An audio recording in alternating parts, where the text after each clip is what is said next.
Rise and shine, it's a brand new day. Ken and Ken take the stage, ready to play. Weekdays at 10, the cars and the scene. Coffee in hand, they're living the dream. Question in the voice, got the whole town awake. Bringing fire to the mic, make no mistake. Shows in the corner, spitting out facts. Dropping truth bombs, ain't holding back. Ken and Ken in the morning, feel the heat.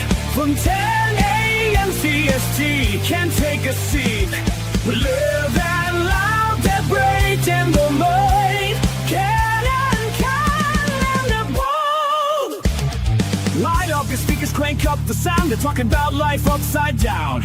Opinions exploding like a sonic blast. In the studio, they're built to last. With passion and grit, they engage and ignite. Every single week, they're a force can't fight. From sports to politics, This is a Huddle Sports Network broadcast. You can find us on Roku TV, Amazon Fire TV, Facebook, and of course YouTube. Get all your NFL news here first. Good morning. Welcome to another edition of Ken and Ken in the Morning. Hey, you were absolutely right. Camp has begun. I'm assuming that I'll be here right as the show started. Yeah, he said, well, Ken might get up right like 5 seconds before the show goes live. To be fair, I'm in the process of making some weed brownies. Yeah. There you go. Like that's an excuse, really? Priority. Hey, so Will Levis is out for the year, and it looks like Cam Ward is going to be the starting quarterback for the Tennessee Titans. Yeah, I saw that this morning. He's having surgery. There you go. Now, was that the Titan? Was that the Titans ownership that they gave him an injury so he couldn't start? Okay. It's brain surgery, so he stops throwing the ball to the other team. So he's having surgery on his throwing shoulder on July 29th. He elected to prioritize his long-term health, basically, versus just playing this year, maybe making it worse. Here's a question. What I don't get is why wait until today, right? Like, why not do the surgery at the end of the season last year? Because they were probably telling him that he most likely wasn't going to be the starter this year. And because of that, he said, all right, well, screw it. That's what I'm assuming. Maybe. I mean, it's just kind of weird timing. Yeah. You would think as soon as the season's over, you'd have an appointment the next week to have that surgery. Because then you'd be back by OTAs next year. Yeah, it's going to be interesting to see how that changes their season. But just like this weird, I don't know. I just don't get it. So, going to be interesting. They're in Seattle in Music City. They're in Nashville. Also, there's some other news. The Commanders are trying to get a new stadium. Well, the president has said, well, if they don't change their name back to the Redskins, I might just hold up any stadium deal in D.C.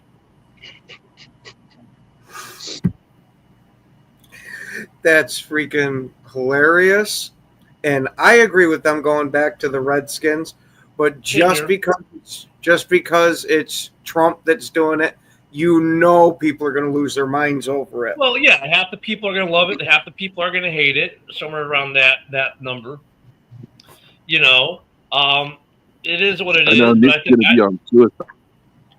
What I think is funny. What was that, Joe?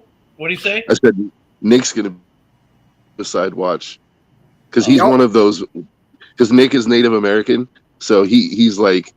He hates the term Redskins. Like he's like, it's a derogatory term. Yeah, and but I'm glad they got rid of it. You know what? The tribe that the logo, the chief that it was modeled over, they're the ones. It's a Native American tribe suing to get the Redskins name back. So that argument to me kind of falls flat when the tribe whose chief is on the helmet saying no. We actually want the name back, and they're suing to get the name back. It's like, look at, okay, so Ken's Italian, right? Well, I got a couple of eyedroppers of Mohawk in me too. But Ken, no, you're just wait. Let me make the argument first. Ken's Italian. Let him land this plane. And the thing is I say, we should ban pizza because the way we make it here is derogatory towards Italians, and we shouldn't be allowed to make pizza. So we're going to ban pizza. And Ken's like, dude, I love pizza. I want the pizza, right? Oh, but I have friends who are Italian, and we should protect them and get rid of the pizza. And Ken's like, no, I want the pizza. That's the same thing there, right? This Native American tribe's like, we're suing to get the name back. And another tribe says, well, we're offended by the name. I don't give a fuck. They're the ones, you know what I'm saying? At that point, it's like, no, it's so what? Because you're offended? No, I'm just not buying into it. I'm sorry. It's just like the Native American group wants the name back. They're suing to get the name back. It's their chief on the helmet. And I don't care. Well, we're a tribe from Utah. I don't care. We're the tribe from the D.C. area, and this is our moniker and our name, and we want it. So actually, Nick's tribe is not from Utah; they're from Wisconsin. Even worse. The Potawatomi tribe, yeah, they have a nice big fat casino in downtown Milwaukee. No, Go Menominee. figure out that became reservation. Yeah, go figure out that. I would say it's even closer. Like the pizza one, it's close, but. How about like if the New York Giants suddenly announced like tomorrow they're changing their name to like the New York Dagos or the New York Guineas, like. Hey, I'd be cool with the New York Guineas or the New York Guidos, but Dago might be a step too far. Yeah. Well, let's get some other news before we get sidetracked on this. So Micah Parsons says, quote, Cowboy ownership has made negotiations more complicated than necessary. Dude, this is 2 years on this contract they've been working. Like, the man said, hey, I want to be here. I'll play on the tag. He did just that. Now pay the man. I don't understand what the problem is. If they could pay him, they would pay him. The problem is they can't get Jerry away from his blocks now to do the negotiation, so it's hanging up. Jerry's eating lukewarm oatmeal right now. No, it's being fed to him by his nurse. When Micah Parsons comes out and says, this is his direct quote, we obviously wanted to get done early. We wanted the relief off our backs. But obviously ownership is always going to make it drag out, make it more complicated than it has to be. Lack of communication and that standpoint. But, I always just say, God has me, this is a direct quote, God has me this far. He ain't done with me yet. So, I just keep working, keep going. And when it comes, I'm going to be ready. But, ain't going to be no drop off. Great use of the English language. But then he adds, we wanted to do the contract last year. We were just kind of like, they were just kind of like, we want to do Dak and CD. Then you go out there and perform again, and you would think like, all right, we'll get it done early. We know there's some guys. If I can read this morning, we know there's some guys that about to get ready to get repaid, like Garrett. Crosby is gone, so you think like, hey, let's get ahead of that. You know what I mean? I know how to speak English better. Right? It's hard to read, but I get his point. He takes on that contract money and take English lessons. Well, just think, this is a college-educated man. Supposedly. I got a feeling I know which one you're referring to. So, New York Whopper.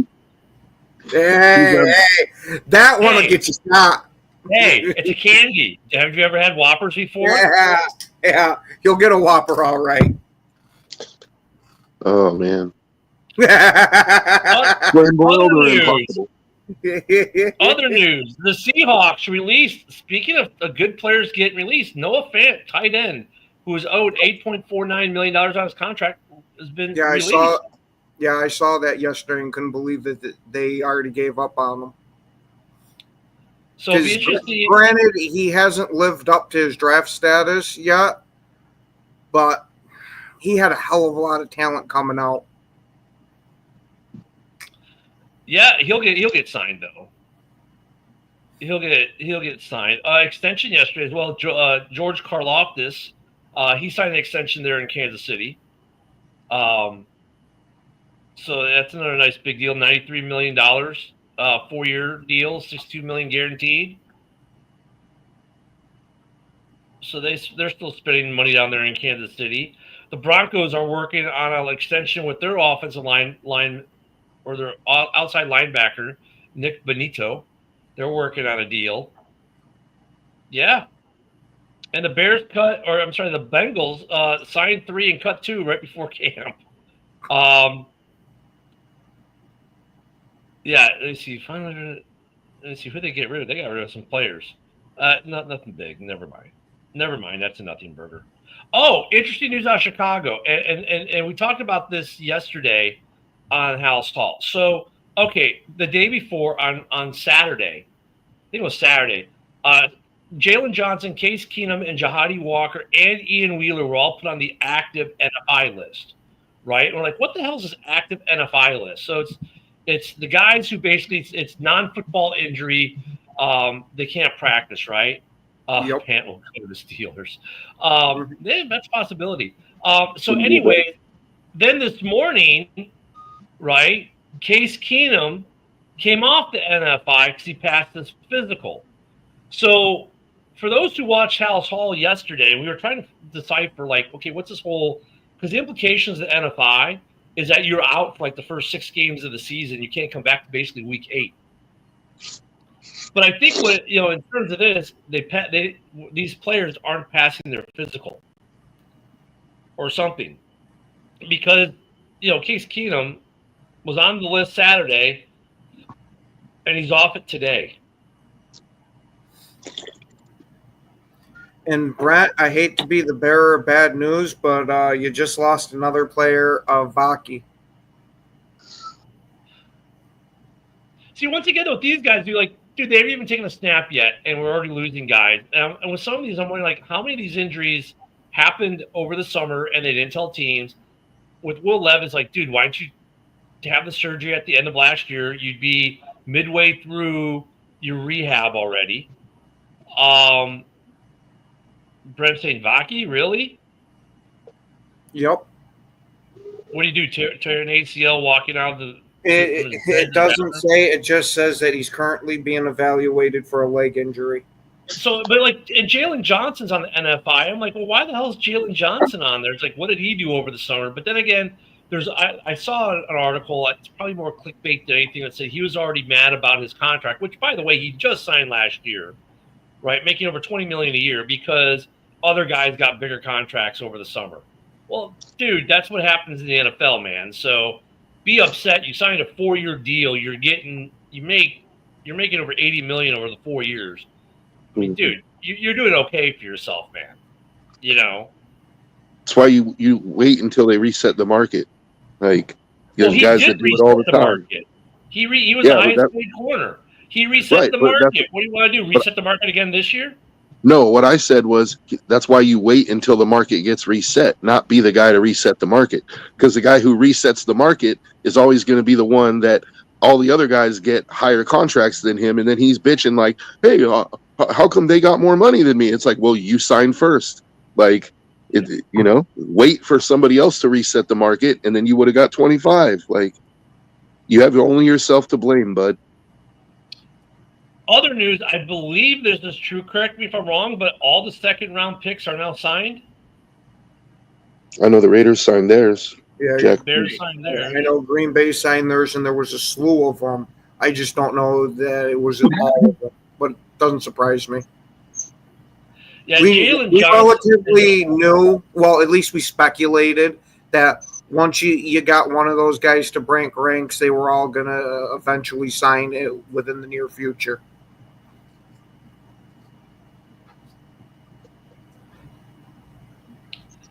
Yeah, I don't think Johnson is holding out for the Bears there.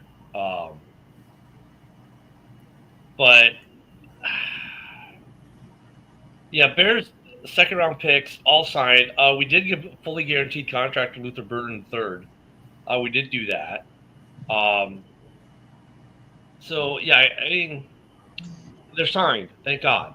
We're gonna have football this year. We're not sitting there waiting on rookies to sign contracts for the most part. The kid from Cincy, he didn't sign this weekend, did he? I didn't hear anything about it. Yeah, I don't think so. I think he's gonna go back to A&M. Yeah, which is stupid, but the kid needs to sign his contract and just play. Because if I'm a team next year, guess what?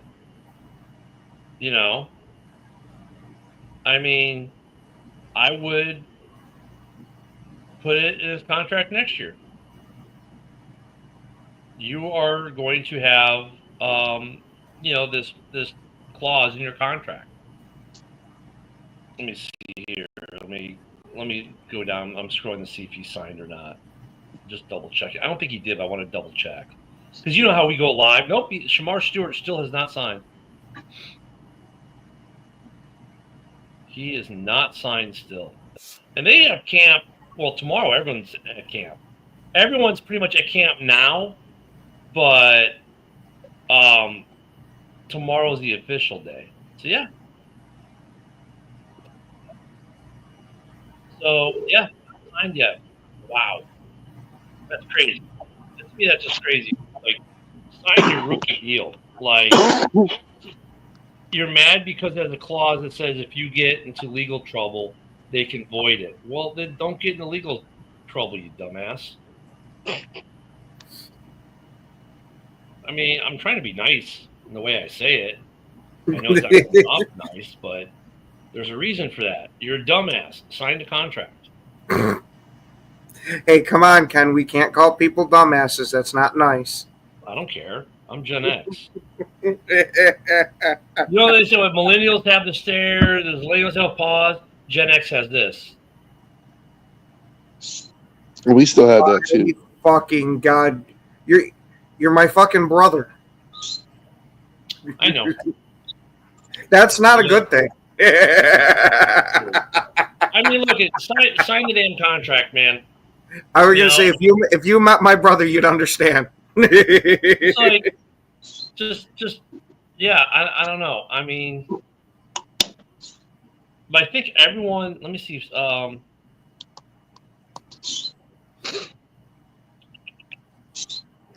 Well, does Shamar Stewart currently have legal matters pending? Not as far as I know. I don't think so. That would be like a key thing there, you know, of why he's not signing his contract. No, I'm pretty sure he did get in trouble in college. Because I vaguely remember there being something about that when he was getting drafted.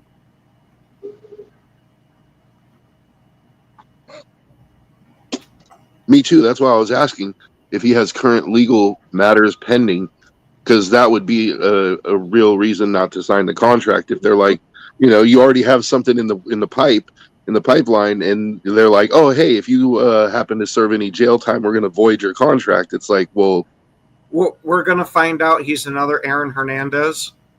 Yeah. Dude's got dark really fast. Hey, it's not my fault it swung in the wrong direction. Man. Yeah, Shamar signed. Okay, in the second round, and this article is as of 5:00 yesterday. Shamar Stewart has not signed. The 36th overall pick, Quentin Judkins from the Browns, has not signed, but we already knew that was coming because he has that domestic. The Cardinals have not signed their second round pick, Will Johnson. The 48th overall pick from the Texans has not signed. The 51st, 52nd, 53rd picks have not signed. And the 64th pick has not signed. That's it for second rounders. 25 of the second rounders have signed.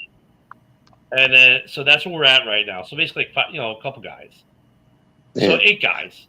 need to sign. I'm disappointed and really, for Quinton Judkins. one of them is just a dumbass. One of them is a dumbass, and the other one is another dumbass who decided who got a domestic thrown on him while he's in his negotiation prospect because he couldn't keep his hands off his girlfriend. I mean, let's wait until all the facts come in.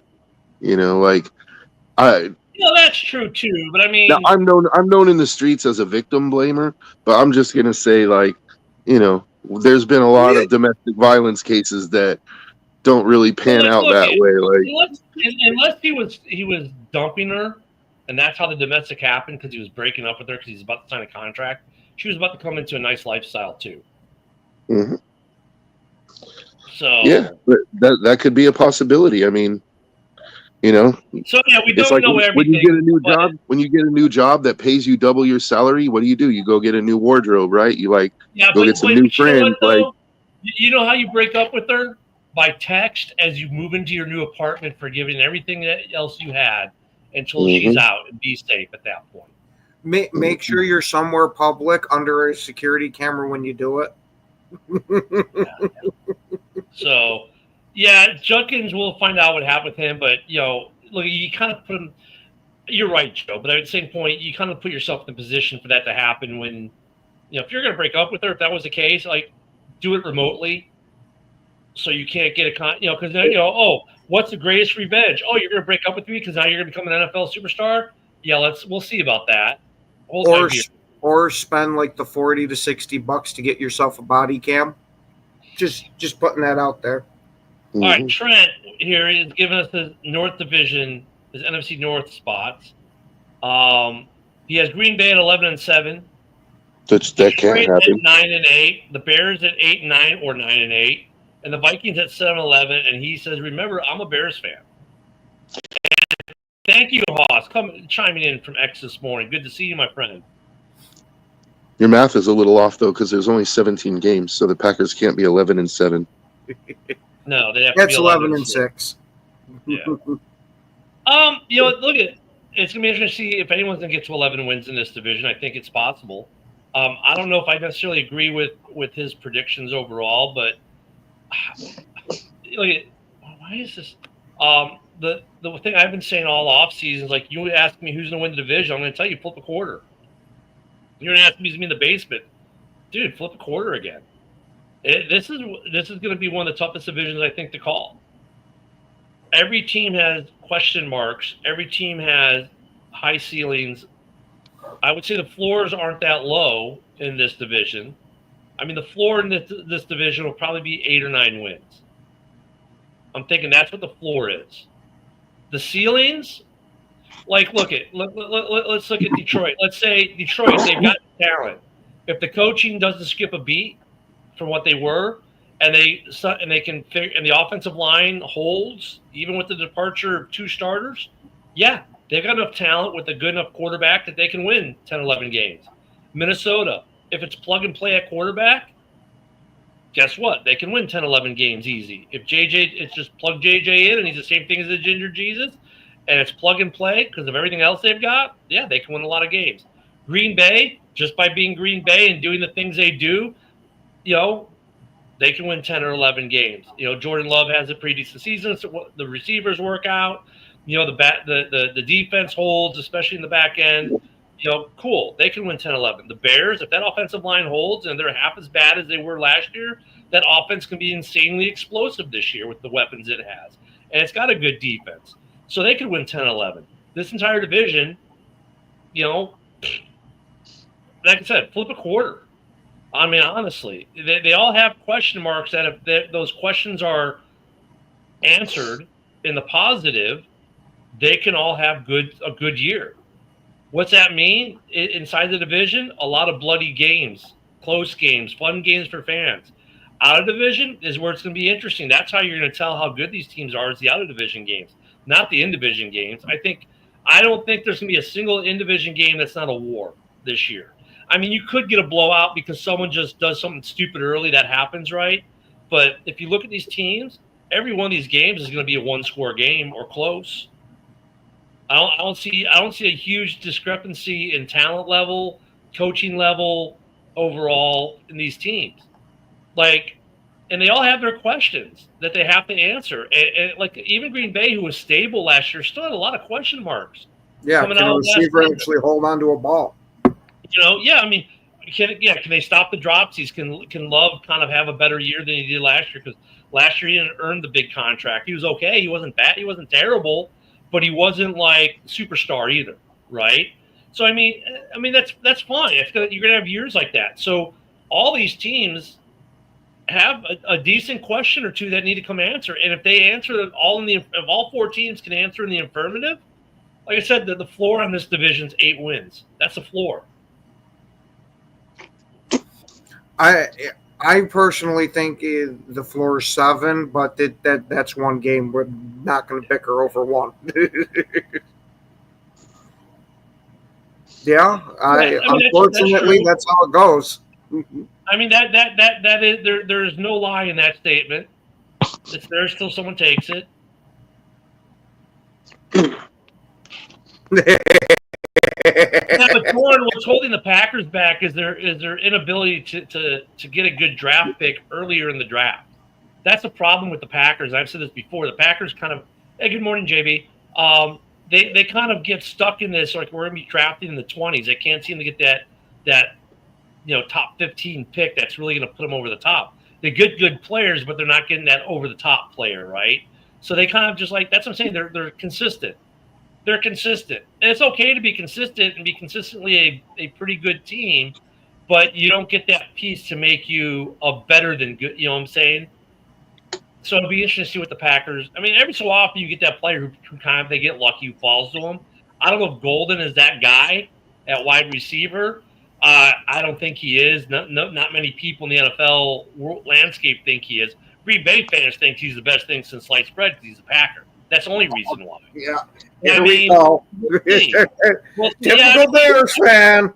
Yeah, and Trent, that's it. I mean, that's where they sit. They sit between that 8 to 10 wins every year because they're consistently in that wheelhouse, but they can't get that guy that puts them up to 13 or 14.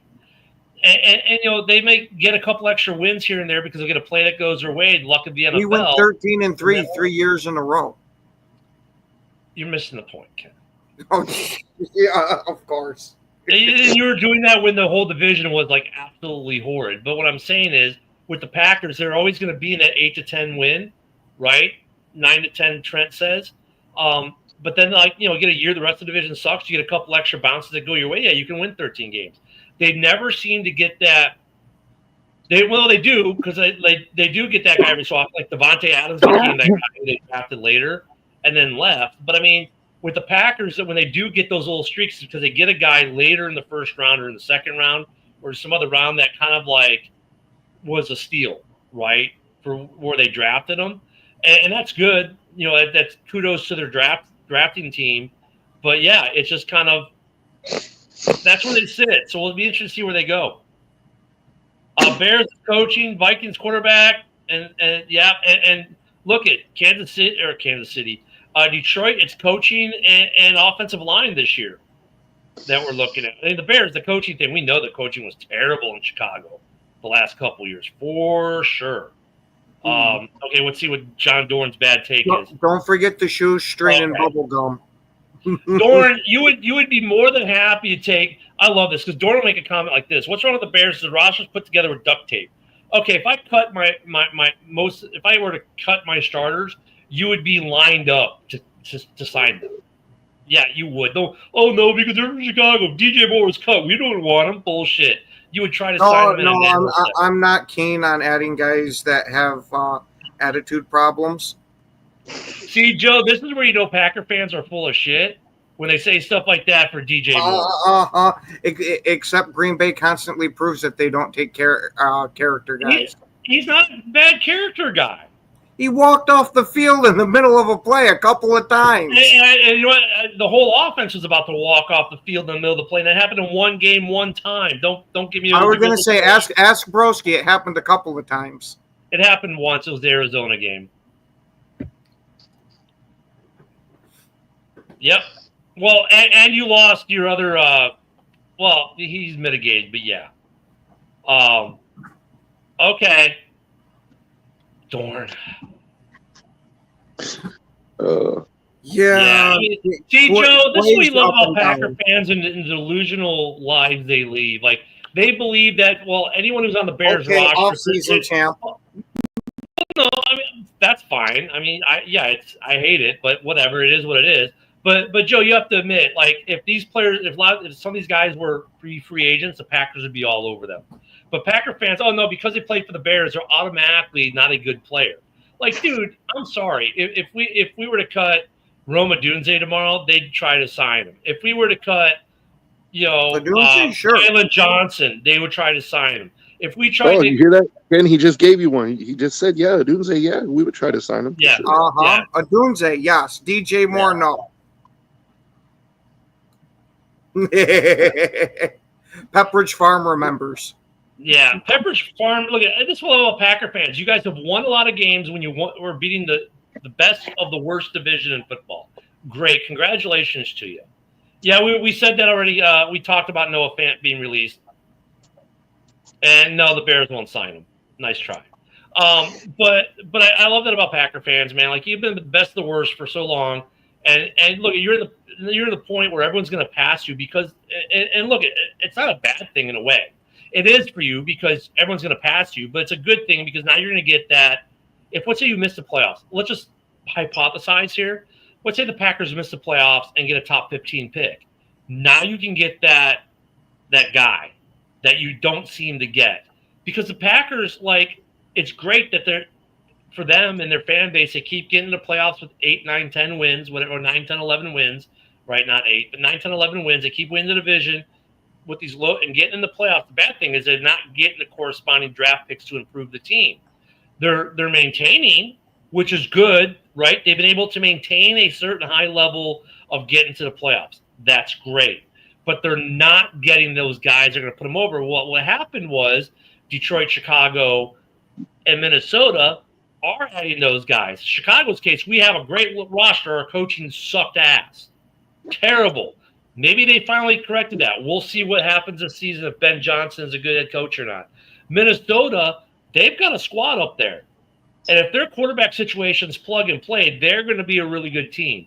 Detroit was a juggernaut for the last 2.5 years. If they can continue it, it's going to be interesting because of the losses they have taken this offseason in the coaching department and some in the player department. Right? Green Bay's maintained. They've been steady state, which is great for Green Bay. But being steady state isn't going to win you a lot of championships. They've got 2 since 1990, right? One with Favre, one with Rodgers. That's great. You've got 2, but don't you want more? Or are you just happy to be a steady state team that gets in the playoffs a lot? No, nobody wants more Super Bowls for it. We figure, hey, you know what? We got one per quarterback. We're just going to call it here. Well, I mean, when I listen to guys like you and Dorn, it sounds like that you are content because you're like, oh, well, our players are all the best. No, they're not because you're not winning Super Bowls. You're not drafting higher quality players. There's 2. Look at the Packers have done one part phenomenally well. They've got a really good head coach. They've got good coaching in Green Bay. They take average to better than average players and make them look better than what they really are in some cases. And we've seen this with guys that come out of Green Bay and sign free agent contracts and go to other teams and completely disappear. Right? We've seen this. That's been the knock on. That's why you don't get a lot of guys out of Green Bay who leave as free agents. There's a few, right? There's always your exceptions to the rule. But for the most part, guys who leave Green Bay and sign big contracts elsewhere do what? They fade away into obscurity. Right? Because you got great coaching up there. Now, can you imagine what you could do if you got higher quality draft picks than what you've been getting? You probably could add a couple more Lombardis to the trophy case. Hey, believe me, I've argued that we should be trading up in the first round randomly here throughout the years. I don't think we need to tank and go down to where we're naturally picking there, but spend some of that draft capital and move up. And Dorn, yeah, I'm jealous that you've had good coaching and I haven't. I've got better players than you, but my coaching sucks ass. So I can have better players than you all day as long. I can yell it till I'm blue in the face. But if my coaching sucks ass, it doesn't matter because they're losing games. I know I've got better players on the roster than you've got in Green Bay, but yet I keep losing games. Why? Because my coaching sucks. And you've got great coaching. So from that aspect, yeah, you don't have better players. Yeah, I've got better players. Objectively, the Bears have better players in Green Bay on the roster overall. Objectively, they do. You have better coaching. That's why you're winning games. What do you think about that, Joe, since you're impartial here? I think you'd have to go by like position group by position group. You know, like I couldn't give you an overall, like quarterback, definitely Green Bay as of this moment, because we don't know what Caleb is yet. Running back, definitely Green Bay. Swift is okay, but he's not Josh Jacobs. Okay, but Joe, hold on. Before you go on, running back after Josh Jacobs, what do they have? You got to go the rooms. The rooms. Well, okay. The room. I was going to say after Swift, what do the Bears have at running back? Well, they got Roschon. They got Roschon and the rookie. I would still probably give the edge to Green Bay only because it seems like in Green Bay, no matter, even if Josh Jacobs was to get hurt, they'll plug another guy in there and he'll still play pretty well because they have a fantastic offensive line. Which again, you go to offensive line, I'm going to have to go Green Bay, just because I only have last year's offensive line for the Bears to base it off of. Wide receivers, it's no doubt the Bears. Tight ends is very close actually because I like Kraft and Musgrave. I think Musgrave is a good player. Cole Kmet is a good player who's underutilized, and you just drafted the rookie. I'm going to say it's a push at tight end. You know, because we don't know what Loveland is yet, but he has high expectations. It's Loveland, right? The rookie. Swift played every game last season, Yinzer. And then it's like, look, go to defensive line. Like the Bears, they got Montez Sweat, right? But they don't. I don't know. It's a tough one because talent-wise, with the Bears had the players, just the coaching sucked overall. I mean, I think the rosters are pretty comparable. Like if I were to take tight ends, like I look at the tight end room, for example. Okay, the Packers have one tight end that I would take over, I would call. But overall, the talent in the Bears tight end room is better than the Packers. In the running back room, the talent in Chicago overall is better than what Green Bay has. After Josh Jacobs, there's no talent there comparatively. Receiving room is not even a question. That goes to the Bears. Quarterback, like you said, right now you give it to Love, but we'll see what happens with Caleb. O-line with the talent that's currently on the roster, I mean, according to everyone under the sun, the Bears are number 3 in the league. So you have to say talent-wise, it goes to Chicago. Talent-wise, the problem is talent only gets you so far, and then you have to have coaching. And that's where Green Bay has excelled, right? That's where they've excelled. And look, they've had much better coaching. You can have great talent, and the talent can do a couple things for you, but without the coaching, it doesn't matter. And like Green Bay fans, here's the thing. They can't take props when you give them props. Like, oh, you're on track. Dude, your coach is fucking phenomenal. So, yes, I'm smoking crack. Yeah, but you're sitting there dogging all the players like they're absolute trash. They're not absolute crap. I'm just saying they have better – the overall talent level in Chicago is higher than that of Green Bay, but yet Green Bay is better because they have much superior coaching. That's a compliment to Green Bay, but somehow Green Bay only see the negative in that and don't understand because they're not smart enough to understand. Obviously, John Dorn's not smart enough to understand you're being paid a compliment. Your talent level is not as good, yet you're a better That's what we call a backhanded compliment. I don't know. I think that may be true, but it doesn't change the fact that your coaching is phenomenal. And even though your talent level isn't as high as other teams, you beat them because you have great coaching in Green Bay. And that's made all the difference in the world. And if you go forward, if you were to give that coaching staff better talent, right, you could win a crap load more games. The problem is you're not getting that better talent because of where you're drafting, because of your reluctance to be big spenders overall in free agency. Sure, you make a splash 1 year and then you don't do anything for 4 or 5 years. Sure, you draft a receiver once every 2 decades in the first round. That's a problem in Green Bay. I'm not trying to say Green Bay is a shitty organization or a bad team or any of that. You guys are a very good team. You consistently win good amount of games. You just won't get over that hump until you do other things. And then what's going to happen if Matt LaFleur, I don't think it's going to happen, let's say he crashes out or just decides, I'm done. And now you've got a coach that, does suck ass. And you run out of luck in the coaching department. Right? Now you're going to be what, most of you Green Bay fans are not young enough or old enough to remember how you were in the 80s. And that's what you're going to become again. Right? It doesn't take much in this league to go from being a very good team to a very bad team. It can happen in the course of a year or less. Right? The Packers are a very well-coached team with some good talent. I'm not saying they have no talent, but the talent level of the overall roster is not as high as some other teams who they consistently beat. And why is that? Because it's coaching. It's coaching has made a massive impact for you guys. And that's a positive. So you could say that's smoking crack or living in fantasy land, but that's the honest truth.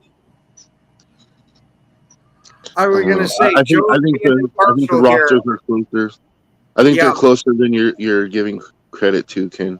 In my honest opinion, in some position groups, it is close. But in the overall aggregate, the Bears have more talent on the roster than Green Bay does. And the big difference is coaching. You just can't overcome that. If you have shitty coaching that gives you bad play calling, bad scheme, I don't care if you've got better players, you're not going to beat a team that's got good coaching, good scheme, and good quality players. I'm not saying they don't have quality, that they don't have talent. I'm just saying the other team happens to have more talented players, but they lose. Why? Because the coaching sucks. You see that's the point. Dorn is lost, and Dorn, thank you. You're proving my fucking point, you dumbass. They can't win more than 5 games because the coaching has been terrible. You keep proving my point, even though you don't understand it. It doesn't register in that small brain of yours. Dude, I don't have guns. I might have 22s. That's about it, okay? They're 22s if I'm lucky, okay? I'm not a big caliber gun here. But that's the point, is we can't win games because we've had such shitty coaching. I mean, that's why Bears fans are so frustrated. We know we've got talent on this roster. We do it last year. There was a talented roster. Why don't they win games? Because the coaching is terrible. Why does Green Bay, and we look at Green Bay and go, dude, what the fuck? We've got better players than they do. Why aren't we winning games? They have Matt LaFleur. End of story. Full stop. He coaches that team phenomenally. And I'm sorry, Dorn, that you're not smart enough to understand that, but that's the fact of the matter. Joe. It's I mean, I think it's closer than that. I couldn't pick overall because we didn't go through every position group and every player, but I mean, I do think that Green Bay gets a big benefit from having good coaching, definitely. But I think that they have a proven track record of good draft picks as well. In fact, finding guys in the later rounds that end up playing like first round picks. They have a proven record of that. I'll put it this way to the super genius John Dorn. You beat us by blocking a field goal last year, and then you lost to us on a field goal with shitty coaching. And then you wonder why you won 1 game in the division last year from teams who have good coaching and more talent on their rosters. Like, it only gets you so far. If Green Bay wants to get over the hump, they need to be able to be in a better draft position. Like Ken said, take some of that capital, move up in the draft. But Green Bay refuses to do that. That's fine. They're happy winning 9 games a year, 8 to 10 to maybe 11. We'll call it a range of 8 to 11 games a year, making the playoffs and saying, okay, let's see what we can do. They're happy with doing it. It's been a good model for them. I'm not saying it's a wrong model. And they've gotten twice where they've gotten a ring out of it. Gotten to the dance 3 times that way. Okay, so it has some moderate success within the division, as more success than anyone else, because the Bears in the same time period have been to 2 Super Bowls, right? Won one, lost one. Okay, and the other teams haven't done anything. So I can understand why Packers have this air of like, well, yeah, see, but it works so great. I mean, yeah, our division. Look at we've if you go since most of us were born since 1970, we've got 3 Super Bowl appearances. We've won 2, lost 1. The Bears are 1-1 in the Super Bowl, and no one else has done anything. Hell, the Lions were lucky to even win a playoff game in that time span. Okay. Got it. It's a valid argument, right? It's a valid place for them to be. What I'm saying is, why couldn't they have won 4 or 5 or 6 Super Bowls? Because they're in that current place all the time, and they're not doing the things like Ken saying. Spend some of that draft capital, move up in the draft, right? Get some better talent, and let that great coaching you've had really make this better talent great, and then you win a bunch more. But they're happy with where they've been, right? They're really happy with where they've been. So, I mean, there's nothing wrong with that. But if you want to go to the next level, they got to do some more of what Ken says.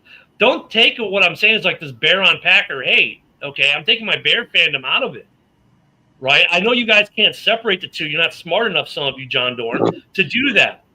But that's the honest assessment. If you look at the difference between the Packers and the rest of this division, many times the Packers have not been the most talented, player-wise in the rosters. They haven't had the most talented roster or the better personnel on their rosters, yet they consistently beat the teams that do. Why? They've always had great coaching.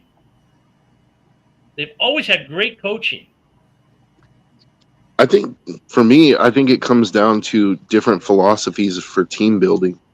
Like the Packers have a very specific philosophy about team building. Yep. And this is from an outside perspective. This is how I see it. The Packers, there is some truth to your argument, Ken, that like the Packers are content with going 8-11 wins every year. Like they choose consistency because every year that they get to the playoffs, they have a shot. If you get to the dance, you have a chance, right? Whereas other teams are looking to assemble a team. They tear it down, they rebuild, and they build a whole team out. And then if that team doesn't take them to the Super Bowl, they tear it down, they rebuild. Yep. When was the last time you saw the Packers do a complete rebuild? Like I don't know if I've ever seen one. They did in the 80s when they were like just so terrible. Yeah, and then that's what I'm saying. They did. So let's say since Brett Favre was their quarterback, when was the last time you've seen the Packers tear it down into the studs and do a complete rebuild? I think, honestly, you want to be what the Packers have been because, like I said, get past the fact, oh my God, we're just as talented as everyone else. No, you're not. There are many teams out there who are more talented than you that you consistently beat. Okay, even within the division. Even now, right now. I'd say right now, talent level-wise, the Packers, and really it's a very talented division overall, the Packers are definitely not the most talented team in this division. I'd probably put them at 3rd or 4th on the talent list overall in the division. But you know what? It doesn't matter because their coaching is one of the best in the division. You got better coaching right now than Detroit does overall because Detroit, we don't know what their coordinators are. Better coaching than what Chicago has right now because, once again, we don't know what Chicago's coaching is. So maybe, but coaching, I put you guys either 1st or 2nd because KOC's done some amazing things there. That coaching staff in Minnesota is also phenomenal. Okay? And that's why they won, 14 games last year. Oh, you're going to get the Dan Campbell lovers out. Game. Well, no, Dan Campbell's good, but I'm talking in its entirety, like really, I don't know what they're going to look like with their coordinators this year, right? But it's a question mark, just like Chicago's a question mark right now because until they perform, you don't know how that coaching is going to be. I agree. It's just that you put KOC and LaFleur like at 1 and 2, then saying you don't know which one is, either one could be 1 or 2. Yeah, so it's right now, okay, you're right, Joe. Right now, you're going to make Lions fans mad. Is all I'm saying. I don't care either way. Make them mad. But you got to give the edge to LaFleur right there because he's actually won playoff games. KOC has not. But that's a really good coaching staff that gets a lot out of that team. So once again, it's Green Bay's got a great model of consistency. And look, all you got to do is get the dance because anything can happen, right? The Packers have proven that. The Giants have proven that. A couple teams that have barely gotten in have proven that. Once you get in the dance, that's all that matters. You could be the worst division winner in the league and still win the Super Bowl. Doesn't matter. Why? Because you got to the playoffs and you came to get at the right time. And you have great coaching. That's cool. I mean, look in baseball. You get the mega teams with all the superstars that lose in the Minnesota Twins with the lowest, paid roster in baseball. How's that happen? Great coaching, right? So Green Bay has a history of great coaching over the last 30 years. And they know when the time is right to get rid of a guy, right? They know when the coaching staff, okay, we might move on. They've made good calls there. They've made good calls at quarterback. They've made some good calls along the way. But they're not the most talented roster, even in the NFC North.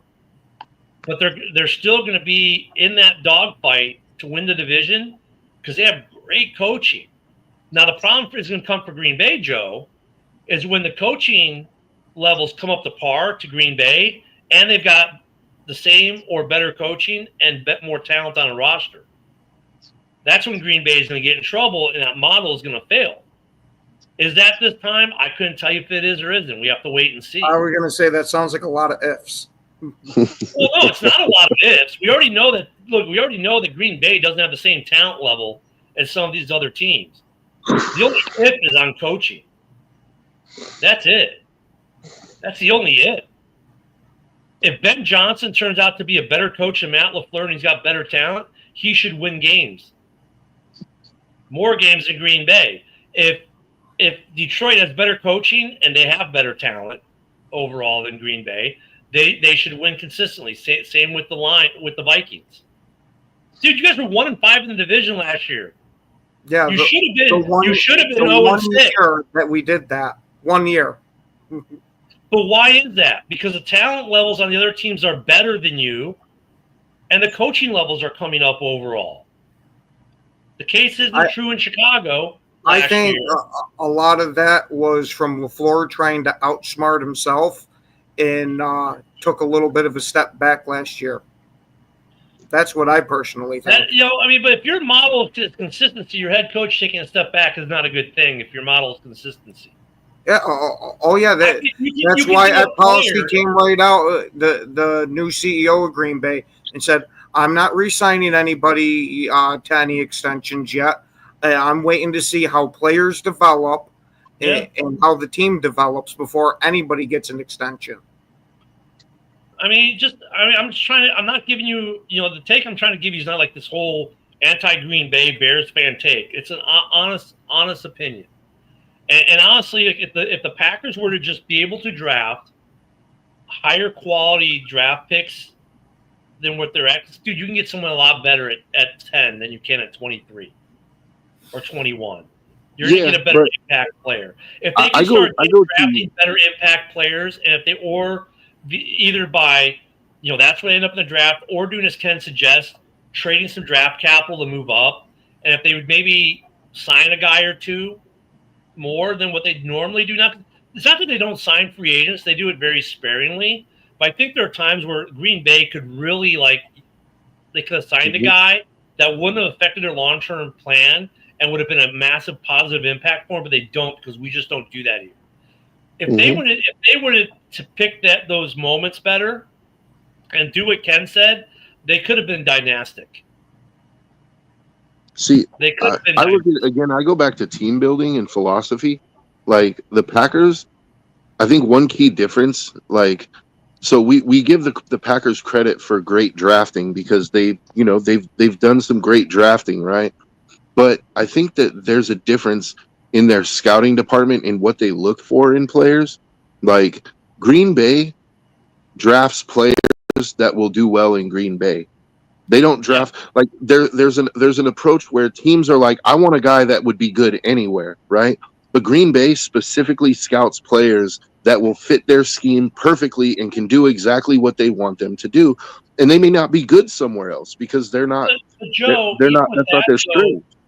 But Joe, even with that though, if let's say not this draft, but last year's draft, let's say if they had the number 10 pick, you're telling me that No, Roma Doomsday actually, would have been better Ken, for them than Golden? let me land this plane, and you'll see where I'm going with this. Because I actually think that there's some merit to your argument about the number 10 versus the number 23 pick. Like the Packers' overall philosophy, they draft players for the Packers that are going to play well on the Packers, and they don't think about would this guy be good anywhere because they don't care. Like either if he doesn't play for us, he's playing for somebody else, so we don't really care if he does well there. We want guys that fit our scheme, which is why you get these weird picks that people are scratching their heads, but the Packers know what they're doing. This guy we've seen on film, he does these certain things that we need the guy at that position to do. And so, but yeah, they could stand to go out and get some conventional players where it's like that guy would be good on any team. They do need a few more of those players, but like that's just not their philosophy. Like, and you know, it's hard to argue with these goals. They're so young right now, too. Honestly, like this would not the worst. If the Packers don't make the playoffs this year, that's not the worst thing in the world for this Packers team, given the state of this division being as good as it is overall. If the Packers win 9 games and miss the playoffs, right? That's still a pretty good season, still above 500, right? It's not bad for them, and now they'll get a shot at that guy this year, and then next year, look out. I mean, the Packers. That's where they're at, though. That's the other beautiful thing, though, about the way the Packers do it, Joe, is like even if they miss out on a year, the next year they're right back in it because then they do get that better player, and they get right back in it. They don't get these long droughts, and I don't see that happening. And honestly, of all the teams in the North, I don't see that happening in Green Bay under the way they manage this team right now. No, actually, I was going to agree with you, and I was going to say I don't expect them to miss the playoffs back to back.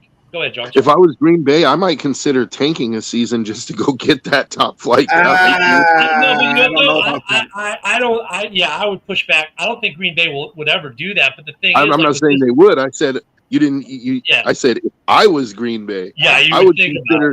I would say, look, it's for the good of the franchise. Like if you could not make the playoffs one year and win 6 games and get yourself a top 10 pick, like.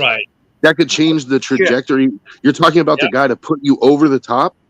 Yeah, I would much rather. Could Packer fans handle the taste in their mouths of winning 6 games? Oh God! That's what I'm saying. Look at Ken's face. That answers your question right there. When was the last fans are not willing to. They're not willing to live with that taste in their mouths of we only won 6 games for 1 year. When was the last time the Packers had a top 10 pick?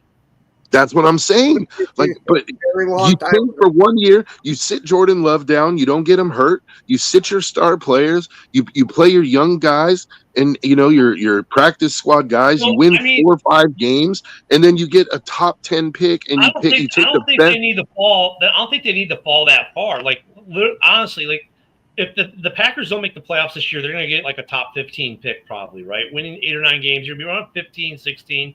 Somewhere there, they'll be obviously below the 20s. They're going to get a lot better pick, and really, there'd be no shame on them because it's a really good division. And if they win 8 or 9 games and miss the playoffs, they're still going to get a lot better pick than what they're normally getting, and that's all they're going to need to get right back in the mix. I mean, that's the good thing about the way the Packers build this team is like even if they miss a year, right? It's like okay, it's not like. We want like the Bears. We won 3 games. What the hell is going on? Fan base goes crazy.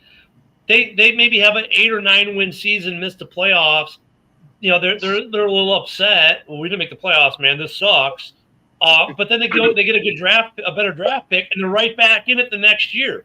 That's the beauty about the way the Packers are built. They don't always have the best talent level in the division. Far from it sometimes. But they're always at a competency level where that 1 or 2 players from being in the playoff hunt or making the playoffs. Their problem is, like I started this with, they don't get those bigger players that are going to push them over the top. That's going to make them dynastic in the terms of winning Super Bowl trophies. And how do you get those players? You got to pick in the top 10. You got to pick in the top 10. And on that, hey, we'll see you guys tomorrow morning. Have a great rest of your Monday. It is Monday. John, you know I love you. Always fun to pick on you a little bit, and vice versa, I'm sure. Everyone have a great Monday. We'll be back here tomorrow. Camp has started, guys. We're going to start getting camp news, which means your favorite player has already been cut. is doing terrible or doing great, check your local clickbait today because you know that stuff is coming. Top players are being cut already. You know it. All right, guys. Have a great Monday. We'll see you tomorrow. I got to go drain a pool. Peace.